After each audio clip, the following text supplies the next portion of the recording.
South India shopping mall ప్రముఖ సినీ తార కుమారి శ్రీలీల గారిచే December 12న గొప్ప ప్రారంభం. రకరకాల రూపాలలో తెలంగాణ ప్రజలు సందర్భము సమయము వచ్చినప్పుడల్లా ప్రత్యేక రాష్ట్ర ఆకాంక్షను వెల్లువెత్తుతూనే చూపించింది అధ్యక్ష.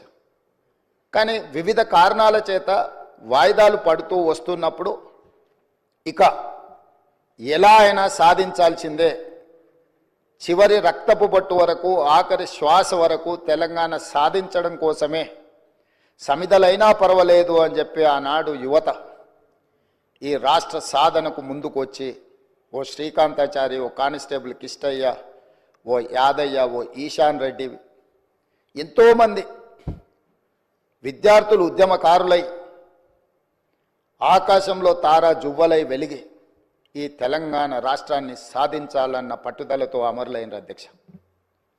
శ్రీమతి సోనియా గాంధీ గారు ఒక తల్లిగా బిడ్డ లేదా కుటుంబ సభ్యులు, వారి అత్తగారు శ్రీమతి ఇందిరాగాంధీ గారు కావచ్చు, ఆనాటి ప్రధానమంత్రి శ్రీ రాజీవ్ గాంధీ గారు కావచ్చు, కళ్ళ ముందనే నేల కొరిగి ఈ దేశం కోసం ప్రాణాలు అర్పించినప్పుడు ప్రత్యక్షంగా బాధ ఏందో చవిచూసిన మాతృమూర్తిగా శ్రీమతి సోనియా గాంధీ గారు రాజకీయ ప్రయోజనాలు, రాజకీయ ఆలోచనలు పక్కన పెట్టి ఏది ఏమైనా సరే ఇచ్చిన మాట నిలబెట్టుకోవాలి, తెలంగాణ ప్రజల యొక్క ఆకాంక్ష నెరవేర్చాలని ఒక ఉదాత్తమైన నిర్ణయం తీసుకొని వారు ముందుకు వచ్చి మొట్టమొదటిసారి డిసెంబర్ 9, 2009 నాడు కేంద్ర ప్రభుత్వం తెలంగాణ రాష్ట్ర ఏర్పాటు ప్రక్రియను ప్రారంభిస్తున్నామని ప్రకటించడం జరిగింది. ఆ తర్వాత చాలా అవాంతరాలు, ఒడిదుడుకులు ఎదురైనా వారు తెలంగాణ రాష్ట్రాన్ని ఇవ్వడం జరిగింది. తద్వారా పార్టీ పరంగా కేంద్ర ప్రభుత్వ పరంగా ఏమేం కోల్పోయినరో ఈ సందర్భంగా నేను ప్రస్తావించదలుచుకోలేదు. ఎందుకు అనంటే ఈ డిసెంబర్ 9కి ఒక గొప్ప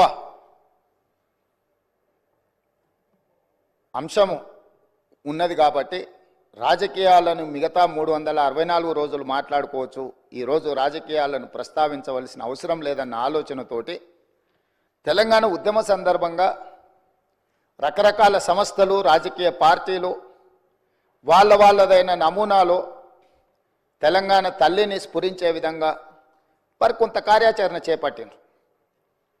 ఏవి కూడా అధికారికంగా ఈనాటి వరకు ఉమ్మడి రాష్ట్రంలో కానీ ఏర్పడ్డ ప్రత్యేక తెలంగాణ రాష్ట్రంలో 10 సంవత్సరాలు గత ప్రభుత్వం కానీ టీజీ విషయంలో కానీ తెలంగాణ రాష్ట్ర గీతం విషయంలో కానీ తెలంగాణ తల్లి ప్రతిరూపాన్ని సృష్టించడం ద్వారా తెలంగాణ ప్రజల యొక్క ఆకాంక్షను నెరవేర్చాలని ఆలోచన చేయలేదు అధ్యక్ష.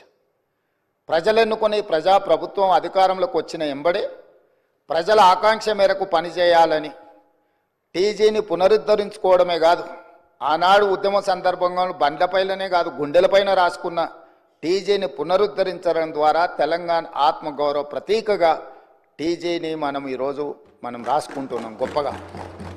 అదేవిధంగా ఉద్యమం సందర్భంలో వేలాది లక్షలాది మంది ఉద్యమం బాటం వైపు నడిపించిన జయ జయ హే తెలంగాణ ఒక గొప్ప స్ఫూర్తిని, పోరాట పటిమను ఉద్యమ బాటం వైపు నడిపించిన గొప్ప గీతాన్ని మనం రాష్ట్ర గీతంగా ఆ రోజు మనం చేసుకోవాలనుకున్నాం. కానీ 10 సంవత్సరాలు తెలంగాణ రాష్ట్రానికి అసలు రాష్ట్ర గీతమే లేకుండా పోయింది అధ్యక్ష. అందుకే తమరు స్పీకర్గా బాధ్యత చేపట్టిన తర్వాత, ఈ ప్రభుత్వం ఏర్పడ్డ తర్వాత దశాబ్దాల కాలం పాటు త్రిలింగ దేశం నుంచి తెలంగాణ రాష్ట్రంగా అవతరించిన తెలంగాణకు రాష్ట్రీయ గీతం లేకపోవడం ఒక లోటుగా భావించి ఆ జయ జయ హే తెలంగాణ గీతాన్ని రాష్ట్ర గీతంగా మనం ఈరోజు పొందుపరుచుకొని ఏ శుభకార్యం మనం చేపట్టినా, రాష్ట్ర ప్రభుత్వ అధికారిక కార్యక్రమాలు చేపట్టినా జయ జయ హే తెలంగాణను పాడుకుంటూ ఈరోజు మనం పనిలో ముందుకు సాగుతున్నాం అధ్యక్ష. అదేవిధంగా 10 సంవత్సరాలు గత ప్రభుత్వంలో తెలంగాణ తల్లి ప్రతిరూపమే అధికారికంగా లేదు అధ్యక్ష. ఒక లోటు. ఈరోజు మన ప్రతీక, మన భావన, మన ఆలోచన, మన ఆత్మగౌరవం, మన అస్తిత్వం ఉట్టిపడే విధంగా చాలామంది తెలంగాణ ఉద్యమంలో పాల్గొన్న ఉద్యమకారులనే కాకుండా కవులను, కళాకారులను, తెలంగాణ సంస్కృతి పట్ల అంకిత భావంతో పనిచేసిన వాళ్ళందరితో చర్చించి చర్చలో 2 అంశాలు ప్రస్తావనకు వచ్చినాయి అధ్యక్ష. ఒక అంశం తెలంగాణ దేవత, రెండవ అంశం తెలంగాణ తల్లి.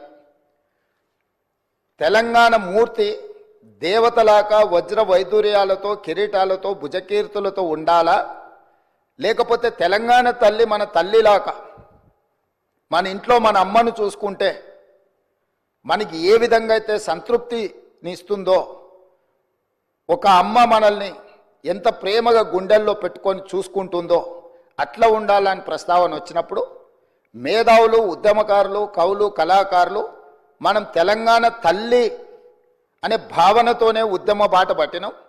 మనకు తల్లి కావాలి, దేవత గుడిలో ఉంటుంది, తల్లి మన ఇంట్లో ఉంటుంది, తల్లి ఒళ్ళో మనం పెరుగుతాము. కాబట్టి మనం తల్లి ప్రతిరూపమే పెట్టుకోవాలని చెప్పి వాళ్ళందరూ సూచన చేశారు. ఈరోజు ప్రతి ఇంట్లో కన్న తల్లిని చూసే విధంగా సుమన్ టీవీలో మీ పర్సనల్ అండ్ బిజినెస్ ప్రమోషన్స్ కోసం కింది నెంబర్కి కాంటాక్ట్ చేయండి.